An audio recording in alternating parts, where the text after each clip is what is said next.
Hello and welcome viewers, this is Sultan Fayaz Hussain and you're watching Sultan Fayaz official YouTube channel। Imran Khan कोई आम कैदी नहीं है।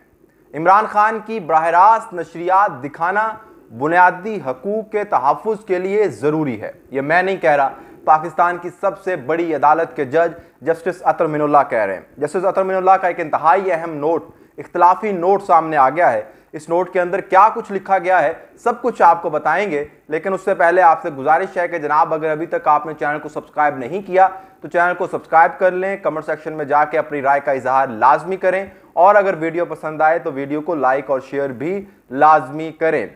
इसके साथ साथ आपको वीडियो के आखिर पे ये भी बताएंगे कि सनम जावेद की रिहाई, गिरफ्तारी क्या कहानी है। आज सनम जावेद रिहा हो गई हैं या उनको फिर से गिरफ्तार कर लिया गया है, इस पर भी आपसे जरूर अपडेट शेयर करेंगे। नाज़रीन, सबसे पहले आपको बताएं कि सुप्रीम कोर्ट में नैब तरामीम कलअदम करार देने के खिलाफ इंट्रा कोर्ट अपीलों की समाअत को लाइव स्ट्रीमिंग के जरिए बराह रास्त दिखाने की दरख्वास्त को मुस्तरद करने के फैसले पर बेंच में शामिल जस्टिस अतर मिनुल्लाह ने अपने इख्तलाफी नोट में लिखा है कि नैब तरामीम केस की कार्रवाई लाइव दिखाना किस कानून की खिलाफ वर्जी है, यानी कि यह किसी भी कानून की खिलाफ वर्जी नहीं है।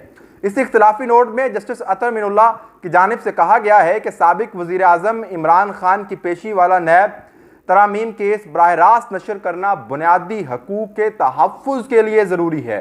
नैब तरामीम केस पहले बराह रास्त नशर हो चुका है। वाज़ेह है कि 29 मई को सुप्रीम कोर्ट ऑफ पाकिस्तान में नैब तरामीम कलअदम करार देने के खिलाफ इंट्रा कोर्ट अपीलों की समाअत को लाइव स्ट्रीमिंग के जरिए बराह रास्त दिखाने की दरख्वास्त को मुस्तरद कर दिया गया था। इस मामले पर अदालत ने फैसला सुनाते हुए कहा था कि दरख्वास्त गुजार यानी इमरान खान को इजाज़त है कि वो वीडियो लिंक की मदद से अदालती कार्रवाई में शामिल हो सकते हैं। 30 मई को दौरान समाअत अदालत की जानिब से ये रिमार्क्स दिए गए थे कि हम जल्दबाजी में फैसला नहीं करने चाहते, इसलिए इस पर सोच विचार की गई। याद रहे कि 30 मई को सुप्रीम कोर्ट में इस केस की समाअत के मौके पर साबिक वज़ीर आज़म इमरान खान अडयाला जेल से वीडियो लिंक पर पेश हुए थे, तो खैबर पख्तूनख्वा के एडवोकेट जनरल की जानिब से अदालत की कार्रवाई को लाइव स्ट्रीमिंग के जरिए दिखाने की दरख्वास्त की गई थी। इस दरख्वास्त पर अदालती बेंच ने फैसला महफूज सुनाते हुए इसे मुस्तरद कर दिया। तहाँ 5 रुकनी बेंच में से जस्टिस अतर मिनुल्लाह ने लाइव स्ट्रीमिंग की दरख्वास्त के हक में फैसला दिया था। जस्टिस अतर मिनुल्लाह का कहना था कि बानी PTI इमरान खान मुल्क की बड़ी सियासी जमात के सरबराह है। साबिक वज़ीर आज़म की पेशी को लाइव दिखाना किसी कानून की खिलाफ वर्जी नहीं है। जस्टिस अतर मिनुल्लाह की जानिब से जारी होने वाले इख्तलाफी नोट में मुल्क के साबिक वज़ीर आज़म जुल्फ़िकार अली भुट्टो के केस और उनको दी जाने वाली फांसी का भी जिक्र किया गया है। जस्टिस अतर मिनुल्लाह ने इख्तलाफी नोट में लिखा है कि जुल्फ़िकार अली भुट्टो को जब फांसी दी गई वो आम कैदी नहीं थे। बेनज़ीर भुट्टो और नवाज शरीफ भी आम कैदी नहीं थे। साबिक वज़राए आज़म के खिलाफ नैब इख्तियार का गलत इस्तेमाल करता रहा। साबिक वज़राए आज़म को अवामी नुमाइंदा होने पर तजलील का निशाना बनाया गया, हिरासा किया गया। जस्टिस अतर मिनुल्लाह की जानिब से जारी करदा इख्तलाफी नोट पर जो है वो 13 सफ़ात के ऊपर मुश्तमिल है। इख्तलाफी नोट में मज़ीद कहा गया है कि बानी PTI भी आम कैदी नहीं है।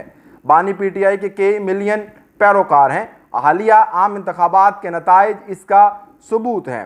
SOPs का ना बना होना केस बराह रास्त नशर करने में रुकावट नहीं, इसका कोई ठोस वजह नहीं और ना ही गैर मामूली हालात हैं। तो ये इख्तलाफी नोट है। जिस तरह से पहले भी आपको बताया कि फैसला तो हो चुका है। ये 5 रुकनी बेंच था, जिसमें से 4 रुकनी बेंच ने जो है वो कहा था कि लाइव स्ट्रीमिंग नहीं दिखानी चाहिए और वजह करार दी गई थी कि इमरान खान साहब सियासी गुफ्तगू कर सकते हैं और जो सियासी फरीकैन वहाँ पर मौजूद नहीं होंगे, सियासी पार्टियाँ मौजूद नहीं होंगी, जब उनके खिलाफ बात की जाएगी तो फिर ये उनके हकूक़ के जो तहफ़्फ़ुज़ के लिए ज़रूरी है कि इमरान खान की लाइव नशरियात ना दिखाई जाए। अब इसका जो इख्तलाफी नोट सामने आया है जिसमें जस्टिस अतर मिनुल्लाह ने लिखा है कि इमरान खान की लाइव नशरियात दिखाना इसलिए ज़रूरी है क्योंकि ये इमरान खान के बुनियादी हकूक़ के तहफ़्फ़ुज़ के लिए ज़रूरी है। तो अब आप जो है वो इस पर किसी भी राय के साथ जो है वो मुत्तफ़िक हो सकते हैं, लेकिन बहरहाल फ़ैसला हो चुका है और फ़ैसला यही है कि इमरान खान साहब की जो लाइव नशरियात हैं वो नहीं दिखाई जाएंगी। तो उसके बाद एक और बड़ी अहम ख़बर है, वो है सनम जावेद के हवाले से। सनम जावेद को जो कि आजकल पाकिस्तान तहरीक इंसाफ की सफ़े अव्वल की रहनुमा बन चुकी हैं, क्योंकि सफ़े अव्वल के रहनुमाओं में ही उनकी बातचीत होती है गिरफ्तारी से पहले तो वे कारकुन थीं, एहतजाज करती थीं, प्रोटेस्ट करती थीं, सोशल मीडिया पर एक्टिव थीं, लेकिन उनकी गिरफ्तारी के बाद और फिर ये 9 मई वाले एपिसोड के बाद अब उनको सरकर्दा रहनुमाओं के अंदर जो है वो शुमार किया जाता है। तो जनाब, पाकिस्तान तहरीक इंसाफ की रहनुमा सनम जावेद को सरगोदा जेल के बाहर से गिरफ्तार कर लिया गया है। इससे पहले उनको जो है वो रिहा किया गया था। सनम जावेद को सरगोदा जेल से रिहा होने के फौरन बाद जो है वो उनको दोबारा गिरफ्तार कर लिया गया। जब वो जेल से बाहर निकली तो पुलिस ज़राए ने बताया कि सनम जावेद गुजरांवाला कैंट पुलिस को 9 मई के मुकदमे में मतलूब हैं। पीटीआई रहनुमा आलिया हमजा भी गुजरांवाला पुलिस को मुकदमे में मतलूब हैं और वो भी सरगोदा जेल से आज ही रिहा हो रही हैं। आलिया हमजा की गिरफ्तारी के लिए भी गुजरांवाला पुलिस सरगोदा जेल के बाहर मौजूद है। लेकिन अब सवाल ये है कि सरगोदा पुलिस को सनम जावेद जो है वो मतलूब हैं और उनको गिरफ्तार किया गया है कि गुजरांवाला कैंट जो है उसके अंदर पुलिस को 9 मई के मुकदमे में मतलूब है।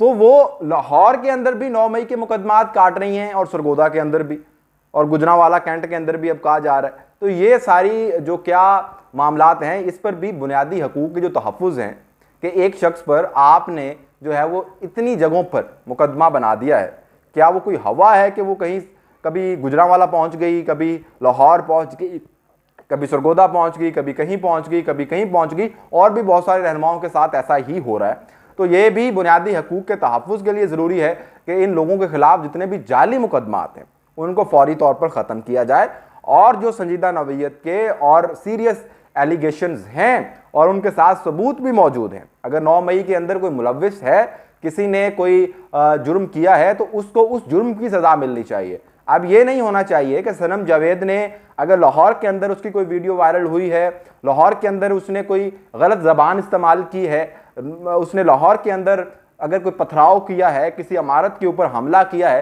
तो उसका हरगिज़ मतलब ये नहीं है कि उसको किसी गुजरांवाला केस के अंदर भी फिट कर दिया जाए, उसको सरगोदा के किसी केस में भी फिट कर दिया जाए, उसको मियाँ वाली के किसी केस में भी फिट कर दिया जाए और हर जगह पर उसके ऊपर मुकदमात कायम कर दिए जाएं, ताकि जब भी वो किसी भी मुकदमे से रिहा होकर बाहर आए तो उसको फौरी तौर पर दूसरे किसी मुकदमे के अंदर गिरफ्तार कर लिया जाए। तो ये बहुत ज़रूरी है। जितने भी रहनुमा हैं, जितने भी कारकुन हैं, किसी भी सियासी पार्टी से हो, किसी सियासी पार्टी से उनका ताल्लुक ना हो, लेकिन उनको सज़ा उसी जुर्म की मिलनी चाहिए जो जुर्म उन्होंने किया है और तमाम तर जो प्रोसीजर है वो कानून के मुताबिक होना चाहिए। अगर बुनियादी हकूक़ का तहफ़्फ़ुज़, जिस तरह से इमरान खान के बुनियादी हकूक़ का तहफ़्फ़ुज़ बहुत ज़रूरी है, जैसे सत्तर मिनुल्लाह ने अपने इख्तिलाफी नोट में लिखा है, उसी तरह से बाकी आम शहरियों का, आम कारकुनान का, रहनुमाओं का जो बुनियादी हकूक़ हैं उसका तहफ़्फ़ुज़ भी बहुत ज़रूरी है। ये आज की अपडेट्स थी। अगर वीडियो पसंद आए तो वीडियो को लाइक और शेयर लाजमी करें, कमेंट सेक्शन में जाके अपनी राय का इजहार ज़रूर करें और अगर वीडियो पसंद आ जाए तो लाइक और शेयर तो आपने करना ही है,